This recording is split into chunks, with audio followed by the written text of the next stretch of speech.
Assalamualaikum warahmatullahi wabarakatuh. Alhamdulillahirrabbilalamin. Wassalatu wassalamu ala asrafil anbiya wal mursalin. Sayyidina wa maulana Muhammadin wa ala alihi wa sahbihi ajma'in, amma ba'd. Sahabat KM5 Channel, kembali lagi bersama saya Qurratu Ainin Sholihah dalam acara Dialog Interaktif Ramadan. Dialog santai tetapi berkualitas bersama narasumber-narasumber spesial yang tentunya nanti akan menjawab berbagai macam pertanyaan-pertanyaan kita. Entah seputar Ramadan atau berbagai macam materi yang lainnya. Sahabat KM5 Channel, pada malam hari ini, di kesempatan kali ini kita bersama seorang narasumber yang berbeda dari yang kemarin. Kali ini kita bersama seorang tokoh hebat. Beliau adalah Kiai Haji Abdul Aziz AR. Beliau adalah seorang Ketua Aswaja NU Center PCNU Bangil. Dan beliau juga seorang pengasuh Ponpes Falahul Mukhlasin Baujeng. Assalamualaikum Ustadz. Waalaikumsalam warahmatullahi wabarakatuh. Alhamdulillah, apa kabar ini Ustadz hari ini, malam ini? Alhamdulillah kekenyangan. Alhamdulillah. Karena kebetulan masakan yang disajikan oleh istri saya hari ini sangat cocok sekali. Masya Allah. Istrinya sepertinya sangat solehah sekali. Amin, pastinya. Alhamdulillah. Sangat beruntung berarti Ustadz dengan Ustadz ya. Ya, seperti keberuntungan kita menjadi umat Muhammad SAW. Masya Allah. Alhamdulillah. Oke. Mungkin jenengan ingin memperkenalkan diri kepada sahabat-sahabat KM5 Channel, Ustadz. Karena mungkin sahabat KM5 Channel di acara kita ini kemarin-kemarin belum bersama jenengan, gitu, Ustadz. Gitu. Mungkin ada sedikit profil yang ingin jenengan jelaskan kepada pemirsa. Siap, terima kasih. Assalamualaikum warahmatullahi wabarakatuh. Sahabat KM5 Channel, kalaupun ada yang masih belum mengenal saya, Kalaupun, maka saya akan memperkenalkan diri. Nama saya adalah Abdul Aziz AR. AR ini adalah singkatan dari nama orang tua saya, Abdurrahman, bukan seperti yang diisukan oleh orang anggota reog, bukan. Abdurrahman. Kebetulan saat ini saya diberi amanah untuk menjadi Ketua Aswaja NU Center PCNU Bangil, sekaligus sebagai salah satu tim peneliti dan pemateri bidang amaliyah Aswaja NU Center PWNU Jawa Timur. Kalau dalam keseharian saya adalah orang yang pengangguran, berada di balik dampar bersama anak-anak di Pondok Pesantren Falahul Mukhlasin Baujeng. Untuk kegiatan-kegiatan yang lain ya sifatnya temporary dan insidental. Yang tahu adalah teman-teman di Aswaja NU Center. Mungkin itu saja perkenalannya biar tidak terlalu lama. Kalau banyak hal yang harus saya ungkapkan nanti bisa lama sekali. Yang saya simpulkan ini berarti beliau ini adalah seorang pengacara. Tadi beliau menyebutkan pengangguran, berarti pengacara pengangguran tetapi banyak acara. Iya, betul. Oke. Di malam hari ini kira-kira apa yang akan kita bahas, apa yang akan kita bincangkan di sini? Mungkin tentang Lailatul Qadar atau tentang akhir dari bulan Ramadan, Mbak Ninin. Tergantung, karena ini dialog interaktif, maka saya hanya akan menjawab apa yang panjenengan tanyakan. Ya, oke. Kebetulan sekali karena di malam hari ini kita sudah menginjak dan memasuki 10 hari terakhir bulan Ramadan, Ya, betul. Di mana setiap orang, setiap umat yang melakukan ibadah puasa di bulan Ramadan berlomba-lomba untuk mencari apa sih Lailatul Qadar dan bagaimana, dan berlomba-lomba untuk mendapatkan seperti itu nih Ustadz. Nah, dari saya nih Ustadz, kalau kita membahas tentang Lailatul Qadar ini, bagaimana sih seharusnya seorang muslimin di akhir Ramadan, di akhir 10 hari terakhir ini? Bagaimana Ustadz menurut jenengan ini? Gitu. Seperti yang Mbak Ninin barusan sampaikan, bahwa bulan Ramadan ini adalah bulan untuk kita berlomba-lomba mencari pahala sebanyak-banyaknya. Maka sama halnya dengan sebuah perlombaan. Bulan Ramadan ini ibarat sebuah olimpiade. Olimpiade atau perlombaan, ada piala yang nantinya akan kita peroleh apabila kita berhasil memenangkan lomba itu.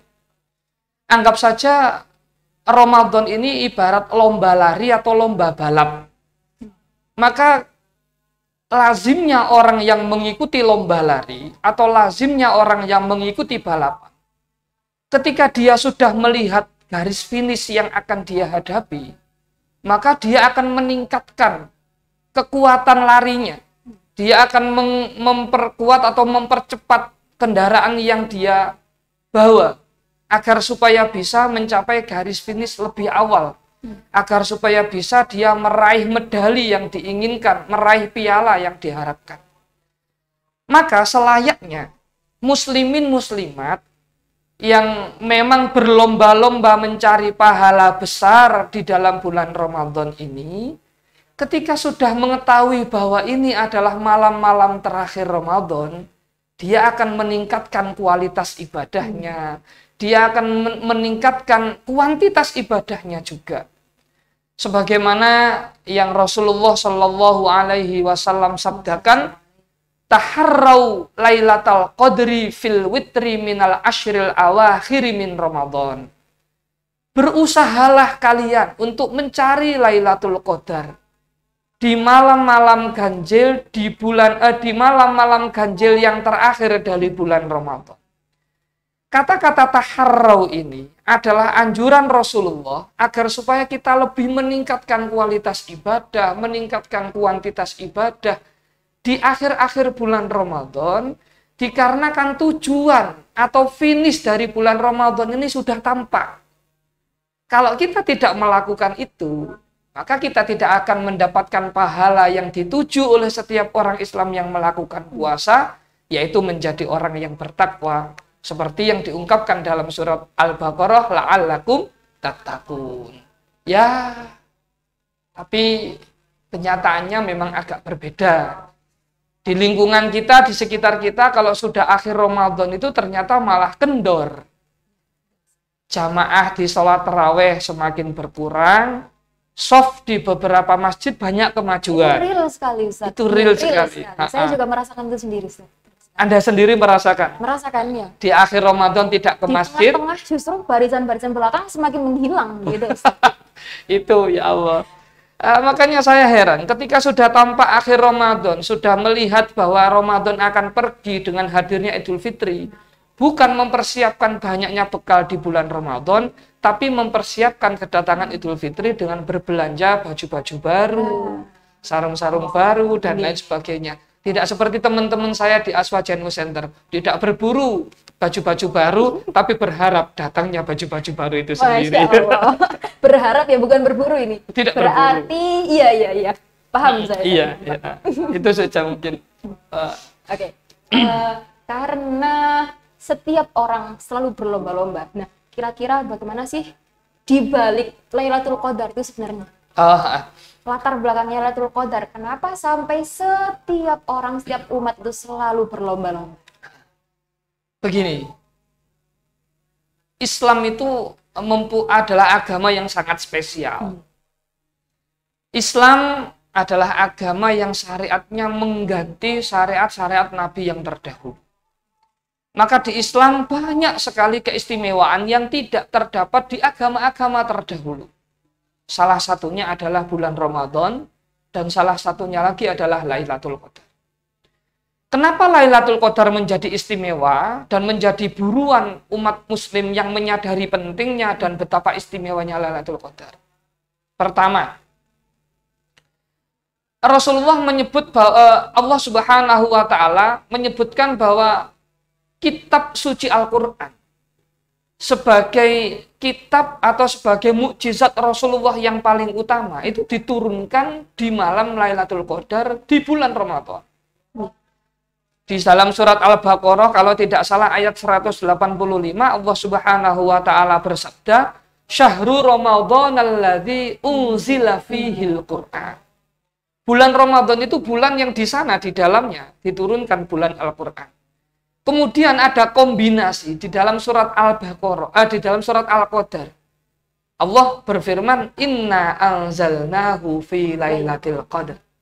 Sungguh aku turunkan Al-Quran di malam Lailatul Qadar. Lalu ada sebuah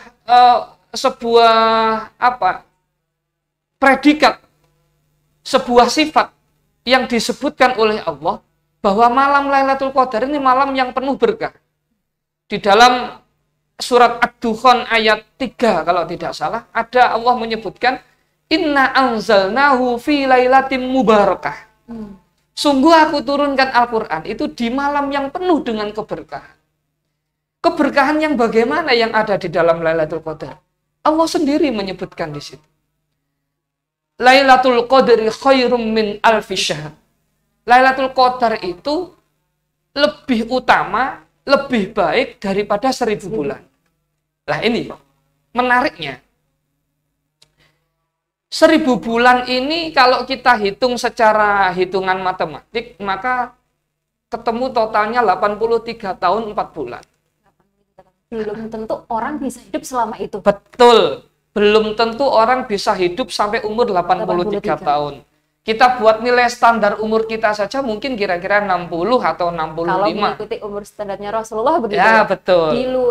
Kalau lebih dari standar itu berarti umur yang barokah begitu kan. Bisa orang dibilang barokah, nah, kalau kita bilang bonus. itu bonus umur. Betul. Ceritanya begini, suatu ketika Rasulullah Shallallahu Alaihi Wasallam ini diriwayatkan oleh Imam Ibnu Abi Hatim di dalam kitab tertuang di dalam kitab Ad-Durrul Mansur, tafsir karangannya Imam As-Suyuti, bahwa suatu ketika Rasulullah Shallallahu Alaihi Wasallam itu menceritakan di dalam kaum Bani Israel ada 4 orang yang pernah melakukan ibadah selama 80 tahun tanpa melakukan maksiat sama sekali. Bayangkan, 80 tahun beribadah tanpa maksiat sama sekali. Rasulullah kemudian menyebut ada Nabi Ayub, ada Nabi Zakaria, ada Hizkil bin Ajuz, kemudian ada Yusha bin Nun. 4 orang ini diceritakan oleh Rasulullah sebagai 4 orang Bani Israel yang melakukan ibadah selama 80 tahun tanpa diselingi maksiat sama sekali. Sedangkan sehari saja manusia tidak melakukan maksiat itu sangat sulit sekali untuk menjaga hidup. Itu betul itu. Bagaimana dengan 80 tahun? 80 tahun. Makanya ketika muslimin mendengar cerita Rasulullah itu, di hati mereka terdapat keputusasaan. Aku nggak mungkin umurku sampai segini. Sepertinya nggak mungkin umat Muhammad bisa mencapai pahala seperti pahala yang dilakukan 4 orang Bani Israel itu. Lalu datanglah malaikat Jibril. Kemudian malaikat Jibril mengatakan kepada Nabi Muhammad, wahai Muhammad, umatmu sangat takjub dengan 4 orang itu. Umatmu sangat takjub dengan keberadaan 4 orang itu bisa melakukan ibadah 80 tahun tanpa maksiat sedikit pun. Maka ceritakanlah wahai Muhammad, ada di umatmu, kamu punya 1 malam yang kebaikannya melebihi 80 tahun. 1 malam yang kebaikannya melebihi 1000 bulan. Itu lebih baik daripada apa yang dilakukan oleh 4 orang tadi.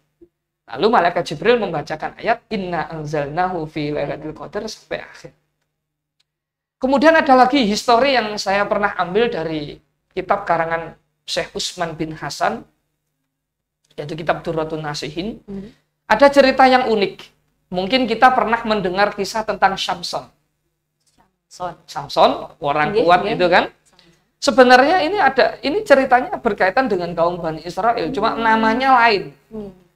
Diceritakan ada seorang Bani Israel yang punya nama Syam'un al-Ghazi. Syam'un ini ahli perang. Dia mendapat anugerah dari Allah, tidak butuh makan, tidak butuh minum. Karena setiap dia haus, maka dari celah-celah giginya muncul air yang sangat segar. Setiap dia lapar, maka dari celah-celah giginya muncul daging yang sangat menyehatkan sekali. Sehingga dia tidak butuh makan dan tidak butuh minum. Kalau kita masih butuh. Nah, selama 80 tahun dia berperang. Dia mempunyai senjata yang terbuat dari tulang dagu onta. Senjata ini senjata yang unik. Perang, benar-benar perang. Benar-benar perang. Setiap senjata ini ditebaskan, maka siapapun yang ada di depannya, orang kafir yang ada di depannya, maka dia akan meninggal dunia. Ini membuat orang-orang kafir saat itu kehilangan akal. Bagaimana cara membunuh Sam'un al-Ghazi? Karena saking hebatnya. Saking hebatnya. Tapi mereka akhirnya punya ide. Istrinya yang didekati.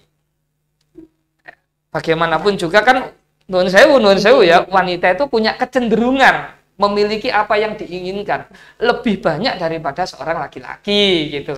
Contoh aja Ibu Hawa kan, yang didekati oleh setan ketika Nabi Adam tidak mempan adalah Ibu Hawa. Ini sama kok, enggak perlu disesali sebagai kodrat wanita gitu, bukan. Karena tidak semua wanita juga seperti itu gitu. Betul sekali. Mohon maaf kalau menyinggung para wanita di luar sana, mohon maaf sebesar-besarnya. Ini saya hanya menyampaikan cerita saja. Orang-orang kafir akhirnya mendekati istri Sam'un dan kemudian dia mengatakan, bunuh Sam'un, maka kamu akan mendapatkan apapun yang kamu minta. Istrinya menyadari bahwa dia tidak mempunyai kemampuan untuk membunuh Sam'un. Akhirnya dia mengatakan, wahai kalian, saya tidak mungkin membunuh Sam'un karena Sam'un mempunyai kekuatan yang luar biasa. Pedang pun tidak akan bisa menembus kulitnya. Kemudian orang-orang kafir, kalau begitu bawa ini. Kita punya tali yang panjang dan sangat kuat. Tolong ketika Sam'un tidur, ikat dengan tali ini kuat-kuat. Ketika sudah nyata dia tidak bisa bergerak, panggil kami yang akan membunuh. Dibawalah tali itu oleh sang istri. Pada saat Sam'un tertidur, diikat oleh tali itu. Pagi harinya Sam'un terbangun dan terkejut. Dia melihat dirinya sudah terikat sangat kuat. Lalu dia bertanya, siapa yang mengikat aku ini? Istrinya mengatakan, saya hanya ingin menguji kekuatanmu. Nah, mendengar itu si Sam'un kemudian hanya sedikit menggerakkan tubuhnya, maka tali di seluruh tubuhnya terputus. Saking kuatnya Sam'un. Istrinya kemudian lapor lagi, itu talinya tidak mempan, kalah, putus. Dibawakan ia rantai. Rantai terbaik yang dimiliki mereka. Sama. Kalau tidur, ikat saja dengan rantai kita yang bunuh. Lalu, betul, ketika Sam'un tertidur, dia diikat dengan rantai, lalu ternyata pagi harinya dia terkejut dan bertanya, siapa ini yang mengikat aku? Kembali istrinya menjawab, saya hanya ingin menguji kekuatan. Sekali bergerak sedikit, rantai itu sudah porak-poranda, sudah hancur. Nah, Sam'un kemudian mengatakan, kalau ada yang membunuh saya tidak akan mampu. Karena ana waliyun min auliyaillah. Saya adalah walinya Allah. Tidak akan ada yang bisa membuat saya terluka. Kalaupun ada, itu adalah rambut saya. Itu kata Sam'un. Dan istrinya mendengar itu.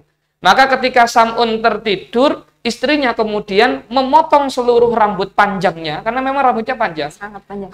Dan dibagi menjadi 8 bagian rambut itu.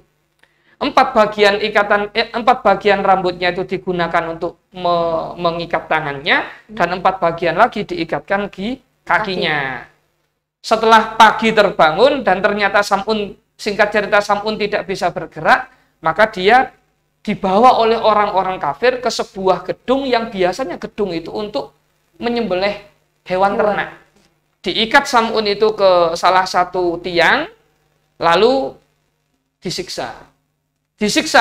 Seluruh telinganya dipotong, bibirnya diambil, kemudian hidungnya dicumplungi kalau orang bahasa Jawa bilang, dan matanya dicongkel.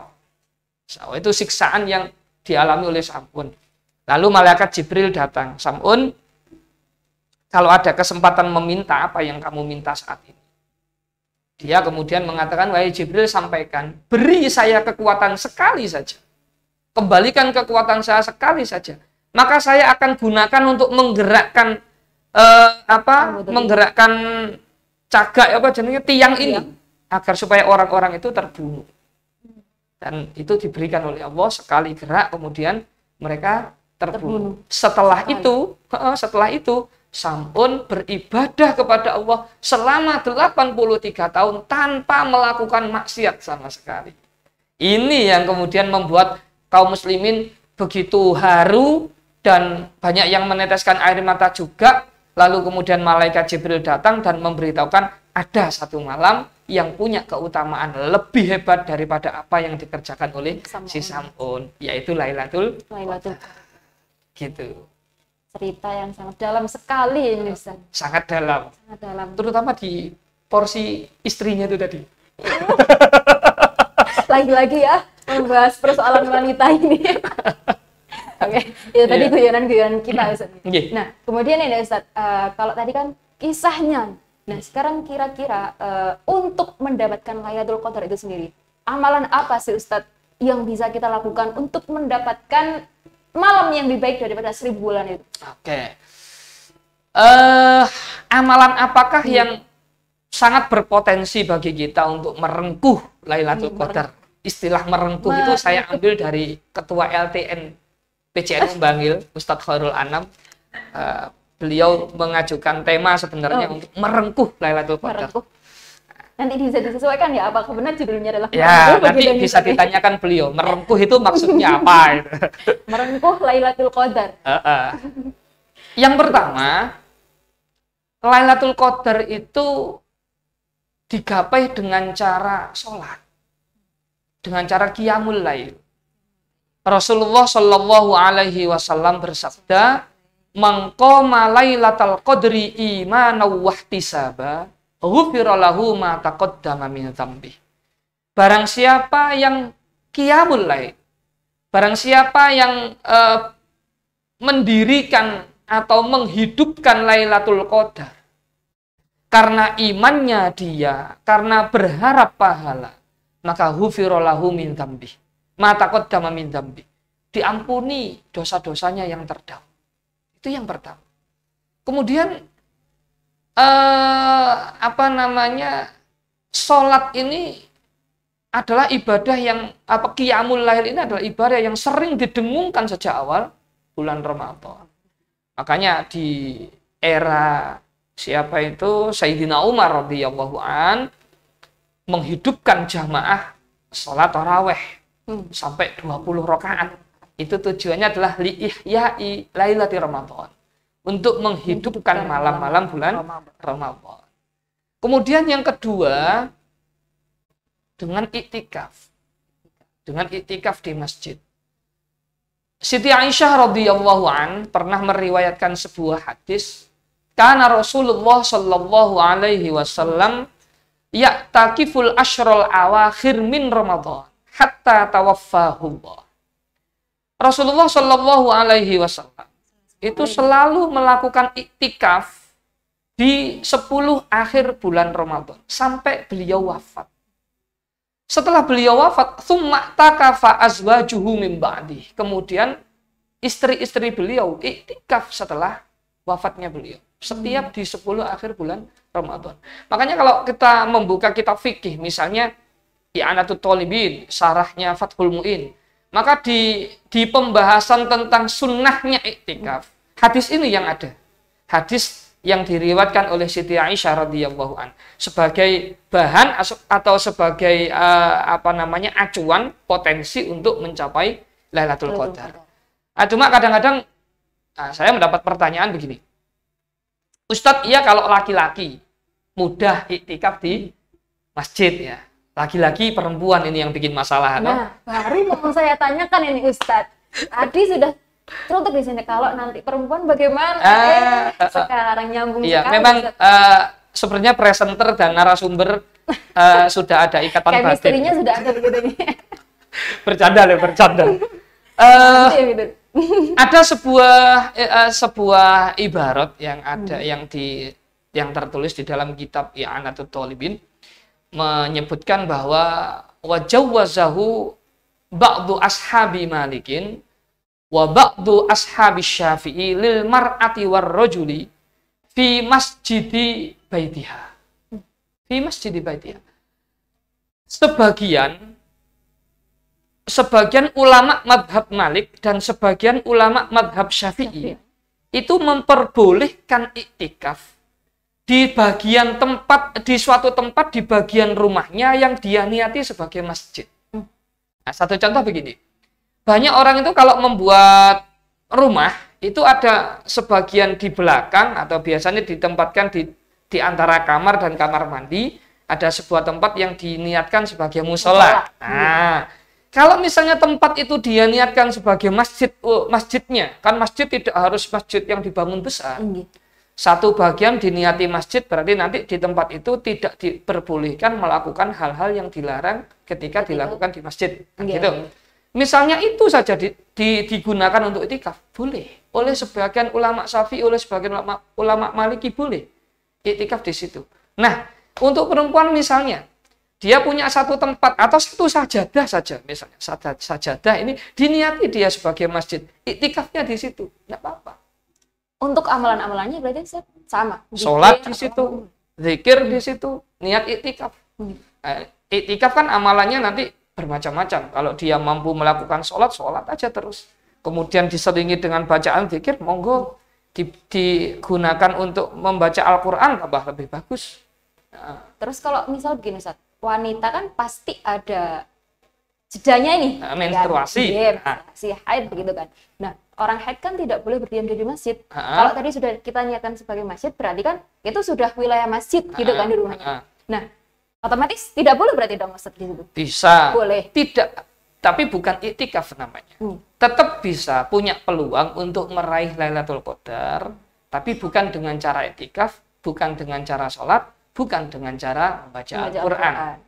Kalaupun membaca Al-Quran, mungkin kalau dia hafil tidak masalah. Mungkin bisa dilakukan dengan cara banyak zikir di malam-malam yang dia lewati di dalam bulan Ramadan. Zikir dengan Al-Quran pun juga zikir bisa. Jadi banyak sekali amalan yang bisa kita gunakan untuk menggapai Lailatul Qadar. Bahkan termasuk amalan-amalan baik apapun itu bentuknya. Mungkin sesuai yang sudah diistiqomahkan oleh. Boleh. Atau mungkin ketika bersedekah dan lain sebagainya boleh dia gunakan apa saja kok. Malah ada begini, ada sebuah instrumen yang bagus sekali untuk dilakukan. Rasulullah mengatakan, man shallal maghriba wal isya'a fi jama'atin hatta yanqadiya syahrul ramadan faqad asaba min lailatul qadri bihadzin wafir. Barang siapa yang melakukan sholat maghrib dan sholat isya secara berjamaah sampai berakhirnya bulan Ramadan, maka sungguh dia memperoleh bagian daripada Lailatul Qadar. Ada potensi besar dia memperoleh Lailatul Qadar. Bihadzin wafir, dengan bagian yang sangat memuaskan. Insyaallah. Jadi banyak cara bersedekah. Bersedekah itu ya bisa bersedekah berupa makanan, barang, bahkan juga boleh bersedekah berupa senyuman, kan gitu. Berbuat baik, menampakkan wajah ceria. Begitu, awas, hati-hati nanti dikira obatnya habis. Gitu. Masya Allah, ini sangat mantap sekali, Ustaz. Alhamdulillah, kita banyak mendapat ilmu di malam hari ini dari beliaunya. Kita tahu bagaimana sih apa saja yang tersembunyi di balik Lailatul Qadar, gitu Ustaz. Apa saja sih amalan-amalan dan siapa saja yang boleh melaksanakan ibadah untuk meraih Lailatul Qadar.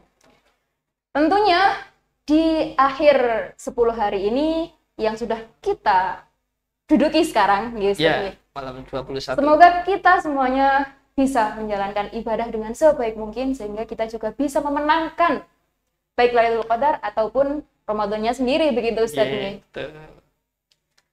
Dan untuk kali ini, di episode kali ini, alhamdulillah, semoga apa yang kita bincang-bincangkan kali ini menjadi satu ilmu yang manfaat, yang barokah untuk kita semua. Akhirul kalam, saya Quratin Solihah dan Ustadz Abdul Aziz. Kami pamit undur diri, jangan lupa terus saksikan dan nantikan episode-episode selanjutnya hanya di KM5 Channel. Assalamualaikum warahmatullahi wabarakatuh.